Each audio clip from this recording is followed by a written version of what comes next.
Nous sommes le 26 février 1959 dans le nord de l'Oural, plus précisément sur le versant est du mont Kolassiakl. Un groupe de secouristes composé par l'armée, de policiers mais aussi de professeurs et d'étudiants cherche désespérément un groupe de 9 randonneurs perdus dans la montagne. Cela fait maintenant plusieurs jours qu'ils cherchent sans trouver quoi que ce soit, quand l'un d'entre eux aperçoit au loin une tente. Par la suite, ils finirent par découvrir l'horreur absolue dans l'une des plus grandes énigmes russes de ce XXe siècle qui n'a seulement été classée résolue que le 11 juillet 2019. Aujourd'hui, je vais vous raconter le mystère du col Dyatlov.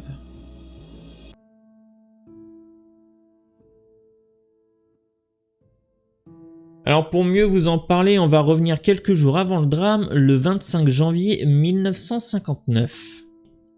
Ce sont 10 randonneurs, 8 hommes et 2 femmes dont la plupart sont des diplômés de l'Institut Polytechnique de l'Oural. À la tête de l'expédition, Igor Dyatlov. Tous arrivent à Ivdel, une ville située au centre de l'oblast à Sverdlovsk. L'objectif de cette expédition sera d'atteindre Otorten, une montagne située au nord de la ville. Chevronnés et aguerris, ils prévoient de passer par une des routes les plus difficiles à cette période de l'année. Très vite, le groupe de 10 se voit être réduit d'un homme, malade, qui renonce à l'expédition. Le 28 janvier, ils ne sont alors plus que 9.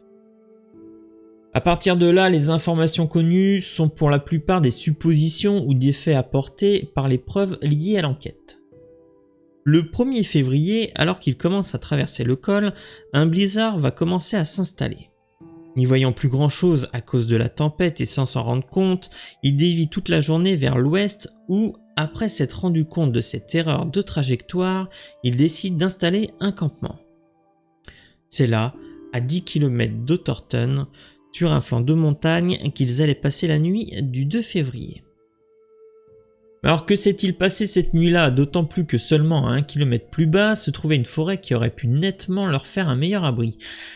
Tout ce que l'on sait, c'est qu'une erreur a été commise et ça leur a coûté la vie. Nous sommes maintenant 10 jours plus tard, le 12 février 1959.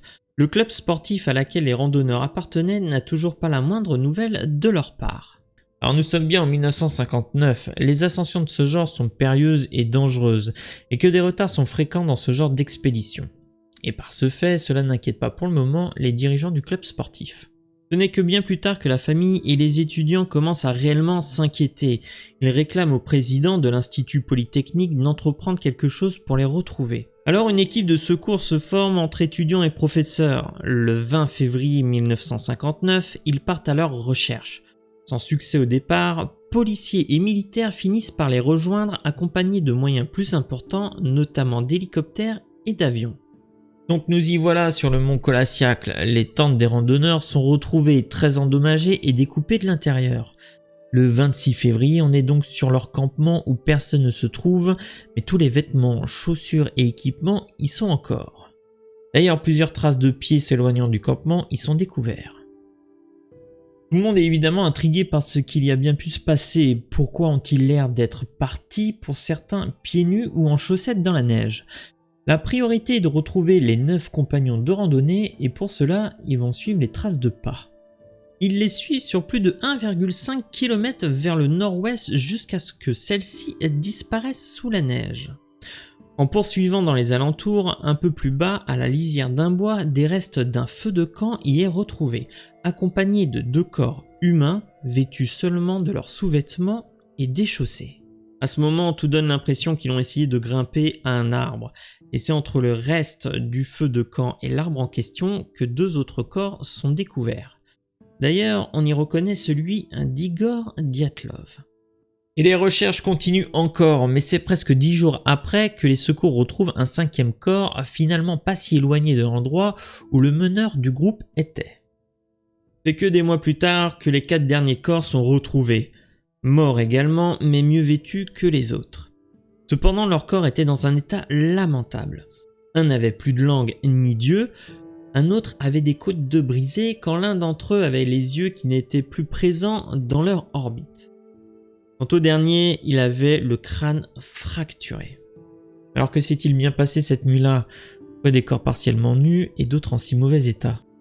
En 1959, l'année de ce désastre, une enquête fut ouverte pour essayer de comprendre tout cela. Mais n'ayant trouvé que les 4 premiers corps à son commencement, il était vite dit qu'ils étaient simplement morts d'hypothermie, car aucune blessure mortelle n'était observée. Et en mai, avec les nouvelles informations, l'enquête était repartie de plus belle.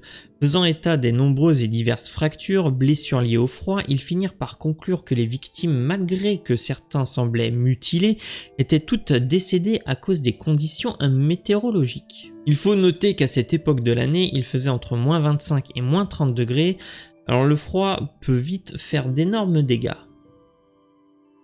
Il reste encore quelques mystères en suspens. Un des corps avait le cou brisé, l'un avait le visage trop abîmé pour être identifié. Un autre avait des traces de brûlure et des branches cassées montrent que certains ont essayé de grimper aux arbres, comme s'ils avaient essayé d'échapper à quelque chose. Et en plus de tout cela, les vêtements de ces personnes émettent également des radiations. Avec tous ces éléments et sans oublier que nous sommes en pleine guerre froide, spéculations, rumeurs ou encore controverses autour de l'enquête vont de bon train. Que ce soit une attaque d'un groupe d'autochtones habitant la région, le massacre par une bête dotée d'une force incroyable ou encore d'expériences militaires russes, rien n'expliquera concrètement ce qui s'est réellement passé, laissant planer le mystère pendant 60 ans. Et c'est seulement l'année dernière que cette affaire se termine. Le 11 juillet 2020, le département du parquet général russe clôture le dossier avec les conclusions suivantes. En tout, c'est 75 possibilités, toutes étudiées et toutes peuvent écarter sauf une. La thèse de l'avalanche. D'après le parquet, certains membres du groupe qui étaient à l'extérieur de la tente, voyant l'avalanche arriver, auraient prévenu ceux qui étaient à l'intérieur. Dans l'urgence de la situation, dévêtus car mouillés pendant l'installation du campement, ils déchirent la tente de l'intérieur pour s'extraire et fuir vers les bois. Malheureusement, malgré qu'ils soient tous indemnes à ce moment-là, le blizzard encore trop important masque la visibilité pour retrouver leur campement. C'est à ce moment-là que le groupe décide de faire un feu pour pouvoir se réchauffer. Malgré tout, les températures sont extrêmement bas et 2 des randonneurs meurent d'hypothermie devant le feu de camp.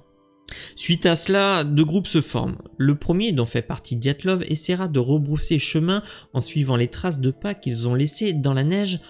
En vain, ils mourront de froid.